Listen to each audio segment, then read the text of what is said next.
Hello and welcome to the Minimum Competence episode for Friday, November 3rd, 2023. I'm your host for today, Andrew Leahy, a tax and technology attorney from New Jersey. In today's episode, we have SBF found guilty, Eastman found preliminarily culpable before the bar, NASCAR is accused of bias against white men, Eric Trump to face more tough questions, and Giuliani wants his DC bar license back. Let's stare into Friday, even as Friday stares into us, and read today's legal news. But first, a quick note here at the top of the show. We've turned on subscriptions for Minimum Competence at minimumcomp.com, starting at $8 per month.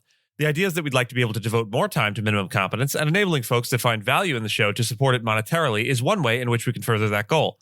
For most listeners, nothing will change. You can support us if you like, but daily episodes will remain free, as well as transcripts and resources that you can find on minimumcomp.com. For folks looking for access to shows from more than 2 weeks prior, they'll be placed behind a paywall. This way, most listeners can continue to listen without interruption, and folks with more niche requirements or the ability and desire to support the show can do so at their own option. That's it for now, so let's get on with it. On this day in legal history, we have yet another dark period in United States Supreme Court history. On November 3rd, 1884, the Supreme Court ruled in Elk v. Wilkins that John Elk, a Winnebago man, was not a citizen entitled to protection of the 14th and 15th Amendments of the U.S. Constitution. Today, we delve into a disheartening chapter of the United States Supreme Court annals with the case of Elk v. Wilkins. Decided on November 3rd, 1884, the case centered around John Elk, a member of the Winnebago Tribe, who argued that his residence in Omaha, Nebraska accorded him citizenship under the recently adopted 14th Amendment. The crux of the argument lay in the interpretation of the phrase, subject to the jurisdiction thereof, within the amendment, which Elk contended included Native Americans residing off reservations. The Supreme Court, however, held in a 7-2 decision that Elk was not subject to the jurisdiction of the United States at birth, merely by virtue of his domicile within the United States. The majority opinion, penned by Justice Gray, drew a sharp distinction between allegiance by birth within the territorial dominion and mere residence. It underscored the prevailing notion of the era that tribal nations held a distinct status, which placed them outside the immediate jurisdiction of the U.S., hence their members were exempt from the automatic citizenship provision of the 14th Amendment. The dissenting opinions, though obviously in the minority, recognized the grave injustice and marginalization inflicted upon Native Americans. Justice John Marshall Harlan, nicknamed the Great Dissenter owing to his penchant for getting the argument right in his dissents, authored a contrary opinion. The dissenters argued for a broader interpretation of the 14th Amendment, contending that its framers intended to extend citizenship to all persons born within the territorial limits of the United States. The case underscored the Supreme Court's complicity in perpetuating the marginalization of Native Americans during that epoch. The implications of Elk v. Wilkins were profound and far-reaching, fostering a climate of legal exclusivity and racial discrimination. It wasn't until over a half-century later, with the enactment of the Indian Citizenship Act of 1924, that all Native Americans were granted U.S. citizenship. This case remains a bleak reminder of the judicial hurdles marginalized groups have faced in their fight for equality and recognition under the law. Through its narrow interpretation of citizenship, the court in Elk v. Wilkins reflected and reinforced the prejudiced attitudes of its time, contributing to a legacy of disenfranchisement that took many decades to even begin to undo. After a month-long trial, Sam Bankman-Fried, associated with the FTX exchange, was found guilty of 7 counts of fraud and conspiracy following a fast deliberation by the Manhattan jury. This verdict came as a victory for Manhattan U.S. Attorney Damian Williams, marking a significant prosecution in the cryptosphere. Bankman-Fried, once at the helm of a $32 billion valued FTX, now faces a potential maximum of 20 years in prison for each serious charge, with sentencing scheduled for March. The prosecution accused him of orchestrating a large-scale fraud, diverting FTX customer funds to an affiliated hedge fund, Alameda Research, for risky investments and personal expenditures, eventually leading to the bankruptcy of both entities. This case underscored vulnerabilities within the cryptosphere, stirring diverse industry reactions. Some saw it as a step towards a more regulated future, while others saw it as a testament to the sector's inherent flaws attracting criminal activities. Unlike other high-profile fraud cases, the verdict here was reached swiftly, contrasting notably with the 8-day deliberations in the fraud cases of Elizabeth Holmes and Bernie Ebbers.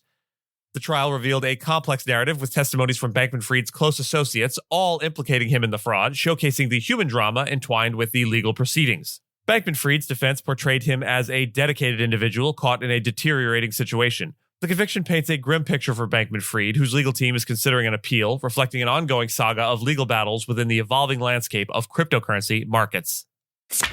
In a preliminary verdict, a California State Bar Court judge found John Eastman, an attorney for former President Trump, culpable on 11 counts of moral and legal violations concerning his alleged conspiracy to overturn the 2020 presidential election results.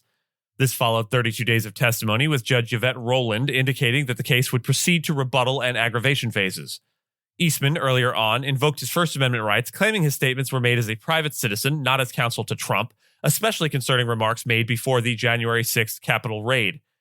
Eastman, a former law professor, upheld his stance that illegalities in ballot counting and local election authorities' actions without legislative authorization invalidated the election.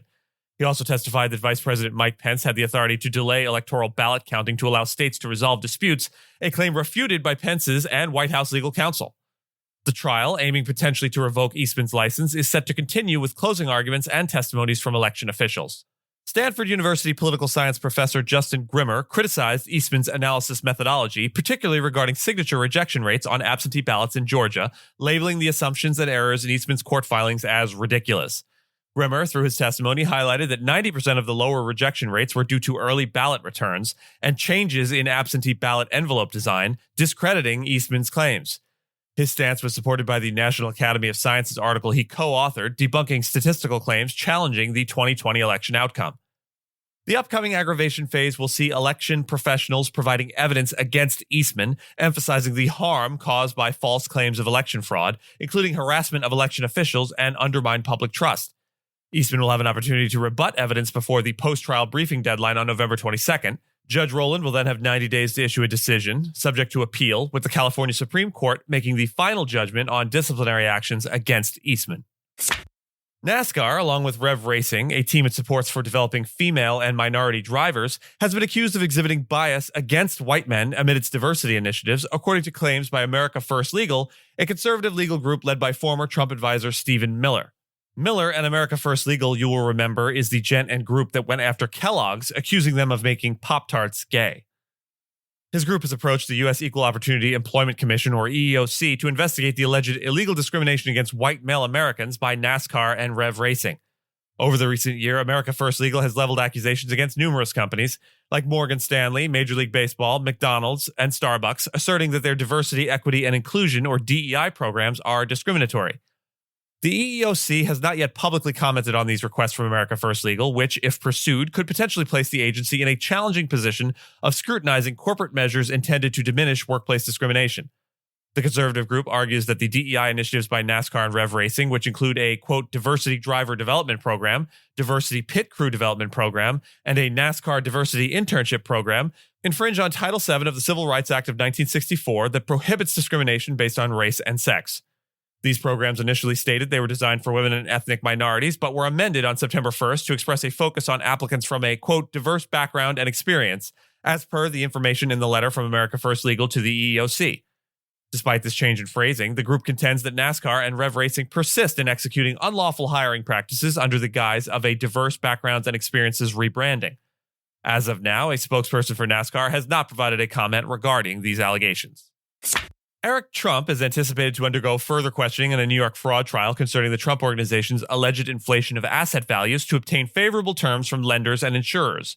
Despite his claims of being unaware of the financial estimates of various assets under scrutiny, evidence presented in court suggests Eric Trump was part of the decision-making process regarding asset valuations. Judge Arthur N. Gorin has already established that fraudulent inflation occurred, with the trial now focusing on determining the penalties. New York Attorney General Letitia James is advocating for substantial penalties, including up to $250 million in fines and a prohibition on the Trumps owning companies in New York. Eric Trump has denounced the allegations, accusing James and Gorin of political bias, which has resulted in a $15,000 fine for violating a limited gag order. The trial, expected to run through December, is part of multiple legal challenges faced by the Trump family amidst Donald Trump's efforts to secure the Republican presidential nomination for the upcoming election, despite facing 91 felony charges across 4 separate criminal cases. The trial has also featured testimonies from other key figures, including Michael Cohen and Don Jr., both shedding light on the inner workings of the Trump Organization's asset valuation processes during Donald Trump's presidency. On November 2nd, attorneys representing Rudy Giuliani, former New York City mayor and personal lawyer to former President Donald Trump, appealed to the Washington, D.C. Board of Professional Responsibility to dismiss a recommendation aimed at disbarment concerning his involvement in a lawsuit challenging the 2020 election results in Pennsylvania. Giuliani's lawyers argued his role was minor in the suit, which sought to nullify numerous votes in Pennsylvania. John Leventhal, Giuliani's attorney, mentioned the lawsuit was inherently flawed, and Giuliani had little scope to enhance it upon his involvement. In July, a committee proposed Giuliani's disbarment, citing violations of 2 legal ethics rules associated with the frivolous lawsuit. It highlighted Giuliani's unsubstantiated allegations of widespread voter fraud. Hamilton Phil Fox, leading the D.C. disciplinary office, stressed that a lesser sanction than disbarment would be virtually meaningless, criticizing Giuliani for showing no remorse. In the hearing, board members queried if the lack of sanctions by federal judges who had dismissed Giuliani's lawsuit earlier should be considered. Fox responded that the professional rules in discussion do not necessitate a prior judicial misconduct finding. Barry Kamens, another lawyer for Giuliani, found it concerning that the committee seemed to overlook Giuliani's past achievements, although board chair Bernadette Sargent questioned if these accomplishments enabled him to pursue a frivolous lawsuit. The 9-member board plans to deliver its opinion later, with the D.C. Court of Appeals having the ultimate authority on disciplinary decisions regarding D.C. licensed lawyers. This development is part of Giuliani's broader legal challenges as he, alongside Trump and other attorneys, faces criminal charges in Georgia's Fulton County for purportedly assisting in efforts to overturn the election results, charges to which Giuliani has pleaded not guilty. And with that, I thank you so much for listening to Minimum Competence, your daily news podcast for lawyers. If you're looking for more than Minimum Competence, links to further reading on all the topics touched on today are in the show notes. If you have any questions or story suggestions, you can find us on Mastodon on the esq.social instance. I'm at Andrew, and my co-host Gina is at Gina. The views, thoughts, and opinions expressed in this podcast are those of the hosts and do not represent those of any organization we may be affiliated with. Nothing here should be construed as legal advice because it is not legal advice. And reviews go a long way towards helping new listeners to find our show. If you have a moment, you can leave a rating or review on your podcast player. We'd sure appreciate it. And if you know someone that might be interested in a story we cover, consider sending them the episode. Minimum Competence is available at minimumcomp.com and wherever you get your finely crafted podcasts. If you haven't checked out the website in a while, give it a look. There are complete transcripts and resources for each episode and its corresponding segments, as well as an opportunity to receive new episodes in email newsletter form. All of the links to stories we cover will also be available on links.esq.social, which is our link aggregator in the Fediverse. We'll see you back here on Monday, and until then, remember, we are now back to the candy counts as calories part of the year, so meter out your musketeers accordingly.